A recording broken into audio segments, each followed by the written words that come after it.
అప్పుల బాధలు వెంటాడుతున్నాయా? అయితే 6 జేవిఆర్ వారి జాతిరత్నాలు ధరించండి. టెంపుల్ సిటీ తిరుపతి పవిత్రత దెబ్బతింటోంది. ఎంతో భక్తి శ్రద్ధలతో భక్తులు తమ మొక్కులు సమర్పించుకునేందుకు తిరుమల వెళ్తుంటే వారికి తిరుపతిలోనే విషాహారం తినిపించేస్తున్నారు కొందరు కేటుగాళ్ళు. సో తిరుమల వెళ్ళాలంటే ముందు తిరుపతిలో దిగాల్సిందే. అక్కడ కాస్త సేద తీరి భోజనం చేసుకొని తిరుమల బయలుదేరుతారు. కొందరైతే ఇక్కడ విడిదిని కూడా ఏర్పాటు చేసుకొని తిరుమల వెళ్ళి వస్తుంటారు. అయితే తిరుపతిలోని హోటల్స్, రెస్టారెంట్స్, టిఫిన్ సెంటర్ల పరిస్థితి ఎప్పుడైనా గమనించారా? వాటిలో దుర్గంధం పెద్ద పెద్ద మేటలు వేసింది, కల్తీ పొరలు కట్టింది. దీంతో ఫుడ్ సేఫ్టీ, లీగల్ మెట్రాలజీ అధికారులు దాడులు జరిపారు. ఆకస్మికంగా ఈ తనిఖీల్లో షాకింగ్ విషయాలు బయటకు వచ్చాయి. వెంకన్న సన్నిధి అంటే ఎంత పవిత్రంగా ఉండాలి చెప్పండి మీరే. సో తిరుపతి, తిరుమలను ఎవ్వరూ వేరువేరుగా చూడరు. తిరుపతి చేరుకున్నామంటేనే ఆధ్యాత్మికత బయటకు వస్తుంది. అప్పుడు దాకా మనం ఎలా ఉన్నా సరే అక్కడికి వెళ్ళామంటే ఒక డివోషనల్ ఫీల్లోకి వెళ్ళిపోతాం. సో నిత్యం వేలాది మంది భక్తులతో కిటకిటలాడే ప్రాంతం తిరుపతి.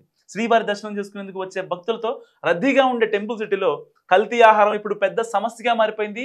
భక్తులకు రమ్యంగా స్వాగతం పలుకుతున్న ఈ హోటల్స్, రెస్టారెంట్స్ మాత్రం కంటిలో నలుసులా, కాలికి ములిలా తయారయ్యాయి. 2 రోజులుగా ఫుడ్ సేఫ్టీ ఇంకా లీగల్ మెట్రాలజీ అధికారులు 20 టీమ్స్ గా ఏర్పడి తనిఖీలు చేస్తున్నారు. తొలి రోజు 30కి పైగా హోటల్స్, రెస్టారెంట్స్ లో ఆహార భద్రత, తూనికల కొలతల శాఖ అధికారులు సోదాలు చేశారు. సో చాలా హోటల్స్ లో కల్తీ ఆహారాన్ని గుర్తించారు. అంతేకాదు నిల్వ ఉంచిన ఆహార పదార్థాలను గుర్తించి సీజ్ కూడా చేశారు. సో రీనెస్ట్ హోటల్ అయితే అక్కడ తనిఖీల్లో కుళ్ళిపోయిన బూజు పట్టిన మాంసం కనపడింది. ఒక్కసారిగా వాళ్ళ అధికారులు షాక్ అయిపోయారు. సో వెంటనే అధికారులు మాంసాన్ని సీజ్ చేసి ల్యాబ్ కూడా పంపారు. సో పొరపాటున తింటే నిజంగా అవుటే. హోటల్ కు నోటీసులు కూడా జారీ చేశారు. సో చాలా హోటల్స్ లో ముందు రోజు తయారు చేసిన బిర్యానీ, కోడిగుడ్లు, ఇతర ఆహార పదార్థాలను గుర్తించారు.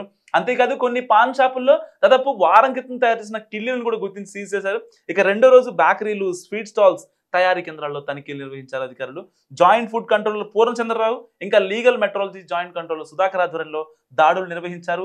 తిరుపతితో పాటు పరిసర ప్రాంతాల్లో రెండో రోజు కూడా 20 టీమ్స్ ఏర్పడి సంయుక్తంగా దాడులు చేశారు. సో రేణిగుంటలోని ఎఫ్బి ఫుడ్స్ ఇండస్ట్రియల్ ఏరియాలోని క్యూటీ, ఫ్రూటీ పరిశ్రమల్లో దాడులు నిర్వహించారు.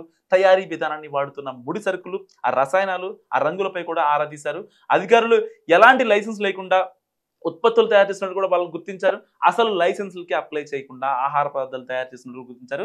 సో ప్రమాదకరమైన రంగులు వాడటంతో పాటు అపరిశుభ్ర వాతావరణంలో తయారీపై అధికారులు సీరియస్ అయ్యారు. సో తిరుమలలో, తిరుపతిలో జరుగుతున్న ఈ ఫుడ్ దందా గురించి మీరేమనుకుంటున్నారో కామెంట్ రూపంలో చెప్పండి.